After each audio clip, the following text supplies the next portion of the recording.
Mungkin banyak yang mengira kalau Chelsea musim ini cuma melakukan pergantian pelatih seperti biasanya. Datang pelatih baru, mendatangkan beberapa pemain baru, lalu berharap semuanya langsung berubah. Tapi kalau benar-benar diperhatikan, yang sedang dibangun Chelsea kali ini jauh lebih besar dari sekedar pergantian pelatih atau belanja pemain. Mereka sedang membangun ulang identitas klub. Bukan identitas yang hanya mengejar 4 besar Premier League, tetapi identitas yang kembali membuat Chelsea layak bersaing dengan klub-klub terbaik di Eropa. Dan sosok yang dipercaya untuk memulai semuanya adalah Xabi Alonso. Nama Xabi Alonso memang sudah menjadi salah satu pelatih muda paling menarik di dunia sepak bola.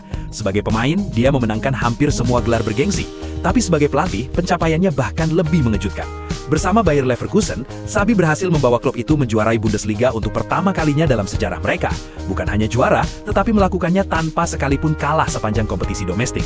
Sebuah pencapaian yang membuat banyak orang mulai percaya kalau Xabi Alonso bukan sekedar mantan pemain hebat yang menjadi pelatih, melainkan seorang pelatih elit yang benar-benar memiliki identitas bermain yang jelas. Nah, identitas itulah yang sekarang ingin dibawa ke Stamford Bridge. Kalau selama beberapa musim terakhir Chelsea terlihat seperti tim yang terus mencari-cari bentuk permainan terbaiknya, sekarang mereka justru mulai membangun skuad sesuai dengan kebutuhan sistem pelatih. Jadi bukan lagi membeli pemain hanya karena sedang naik daun atau punya potensi besar, tetapi membeli pemain yang benar-benar sesuai dengan cara bermain yang diinginkan Xabi Alonso. Kalau melihat aktivitas transfer mereka musim ini, sebenarnya sudah mulai terlihat pola yang sangat jelas. Banyak orang mungkin langsung fokus ke nama Cole Palmer, Enzo Fernandez, atau Joao Pedro.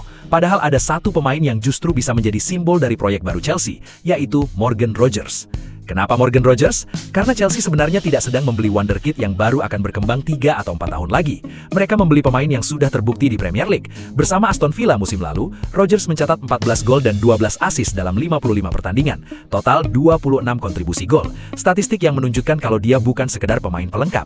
Tapi angka itu sebenarnya belum menjelaskan kualitas terbaiknya. Kalau melihat data yang lebih dalam, Morgan Rogers termasuk salah satu pemain Premier League dengan jumlah progressive carry terbanyak. Artinya dia mampu membawa bola dari area yang aman menuju area berbahaya dengan dribble dan kekuatan fisiknya sendiri. Bahkan musim lalu dia menghasilkan puluhan peluang hanya dari kemampuannya menggiring bola melewati garis pertahanan lawan. Di Premier League, hanya beberapa pemain seperti Jeremy Doku, Cody Gakpo, dan Bukayo Saka yang mencatat angka lebih baik dalam kategori tersebut.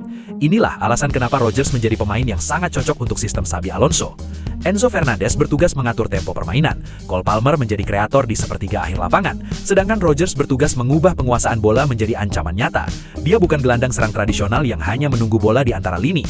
Dia sanggup menerima bola dengan membelakangi gawang, melindunginya dari tekanan lawan, lalu membawa bola puluhan meter hingga memecah struktur pertahanan. Yang membuatnya semakin berbahaya adalah kemampuan berlari tanpa bola. Musim lalu, Rogers melakukan ratusan pergerakan menusuk ke belakang garis pertahanan lawan. Jadi ketika Joao Pedro turun menjemput bola dan menarik salah satu bek keluar dari posisinya, ruang yang muncul langsung bisa dimanfaatkan Rogers untuk melakukan sprint ke area kosong. Pergerakan sederhana seperti ini bisa menjadi salah satu senjata utama Chelsea musim depan. Namun proyek Chelsea tidak berhenti di Morgan Rogers saja. Ada satu nama yang mungkin belum terlalu dikenal banyak orang, yaitu Marco Palestra. Kalau melihat statistiknya memang terlihat biasa saja, 1 gol dan 4 assist sepanjang musim. Tapi angka itu tidak menggambarkan kualitas sebenarnya. Palestra bukan bek sayap biasa. Sebelum menjadi fullback, dia pernah bermain sebagai gelandang dan pemain sayap.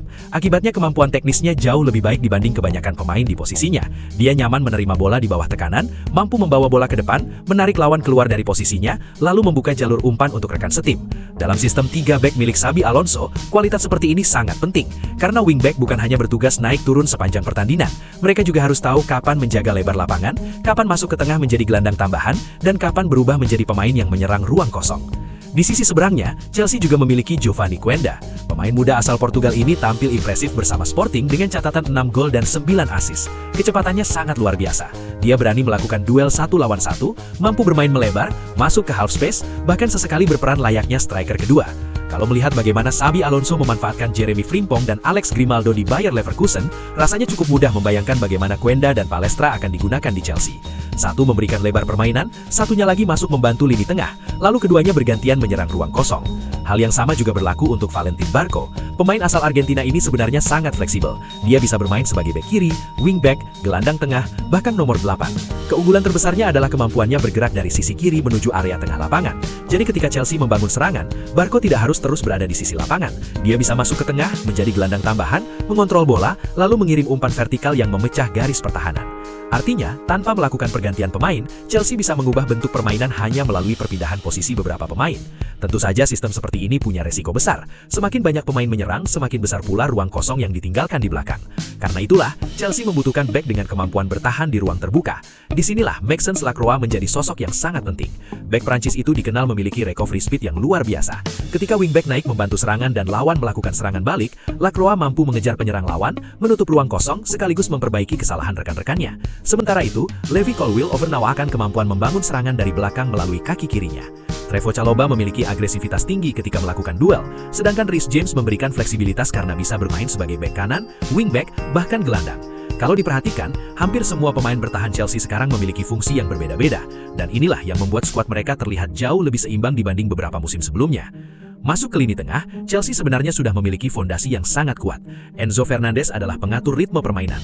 Dia mampu menjaga penguasaan bola, mengirim umpan vertikal, sekaligus muncul sebagai ancaman di depan kotak penalti. Di sampingnya ada Moises Caicedo. Kalau Enzo bertugas membangun serangan, maka Caicedo bertugas melindunginya. Dia menutup ruang kosong yang ditinggalkan wingback, memenangkan bola kedua, sekaligus menghentikan serangan balik lawan sebelum berkembang menjadi peluang berbahaya. Sementara itu, Romeo Lavia memberikan ketenangan ketika Chelsea membutuhkan penguasaan bola yang lebih sabar. Masing-masing memiliki fungsi yang jelas, tidak ada tugas yang saling bertabrakan. Di lini depan, Cole Palmer diprediksi akan memainkan peran yang jauh lebih bebas dibanding musim-musim sebelumnya. Kalau sebelumnya dia sering bermain terlalu melebar, sekarang Xabi Alonso kemungkinan akan menempatkannya di belakang striker, posisi mirip dengan Florian Wirtz ketika bermain di Bayer Leverkusen. Di area itu, Palmer bisa menerima bola lebih dekat ke gawang, lebih dekat dengan Joao Pedro, lebih dekat dengan Morgan Rogers, dan lebih dekat dengan peluang menciptakan assist maupun mencetak gol. Masih ada Estevao yang membawa kreativitas khas pemain Brazil, Pedro Neto dengan kecepatannya, serta Joao Pedro yang musim lalu menghasilkan 20 gol dan 9 assist. Menariknya, Joao Pedro bukan hanya berfungsi sebagai pencetak gol. Dia sering turun ke lini tengah untuk menerima bola. Gerakan itu memancing bek lawan keluar dari posisinya. Dan ketika ruang mulai terbuka, Morgan Rogers, Cole Palmer, Gelwenda, maupun Palestra bisa langsung menyerang area tersebut. Artinya, satu pergerakan Joao Pedro mampu mengaktifkan seluruh pola serangan Chelsea. Kalau semua pemain ini berhasil memahami tugasnya masing-masing, Chelsea tidak hanya memiliki banyak pemain berkualitas, mereka memiliki sebuah sistem. Dan inilah yang selama bertahun-tahun hilang dari Stamford Bridge. Sebab, sejak Roman Abramovich meninggalkan klub, Chelsea sebenarnya tidak pernah kekurangan talenta. Mereka menghabiskan sekitar 1,7 miliar pound untuk mendatangkan lebih dari 50 pemain baru. Tetapi pergantian pelatih yang terlalu sering membuat setiap proyek berhenti di tengah jalan. Thomas Tuchel pergi, Graham Potter datang, Frank Lampard kembali, Mauricio Pochettino mengambil alih. Enzo Maresca sempat membawa Chelsea kembali ke Liga Champions dan menjuarai UEFA Conference League.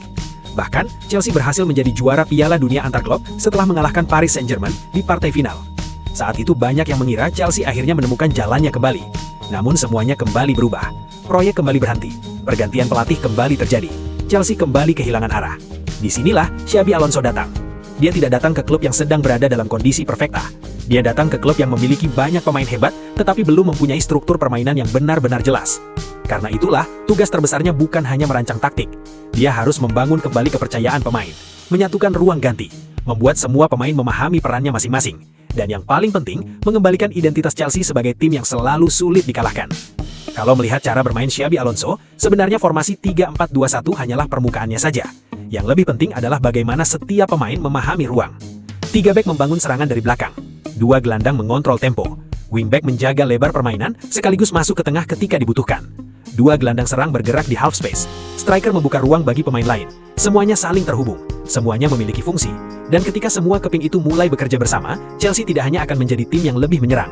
Mereka bisa menjadi tim yang mampu mengontrol pertandingan, memancing tekanan lawan, keluar dari tekanan tersebut, lalu menghukum lawan hanya dalam beberapa detik. Tentu saja, semua itu tidak akan langsung berhasil dalam satu malam.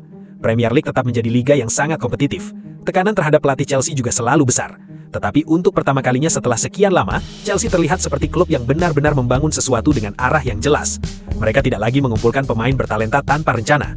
Mereka mulai memilih pemain berdasarkan fungsi di dalam sistem. Dan kalau Xabi Alonso berhasil membuat semua keping puzzle ini menyatu, Chelsea bukan hanya akan kembali bersaing di papan atas Premier League. Mereka bisa kembali menjadi salah satu tim yang paling ditakuti di Eropa. Karena sejarah Chelsea selalu menunjukkan satu hal. Ketika klub ini memiliki identitas yang jelas, mereka hampir selalu menjadi penantang serius untuk setiap trofi yang diperebutkan. Nah, bagaimana menurut kalian? Apakah proyek Xabi Alonso ini benar-benar bisa membawa Chelsea kembali ke masa kejayaannya? Atau justru proyek ini akan bernasib sama seperti beberapa proyek Chelsea sebelumnya?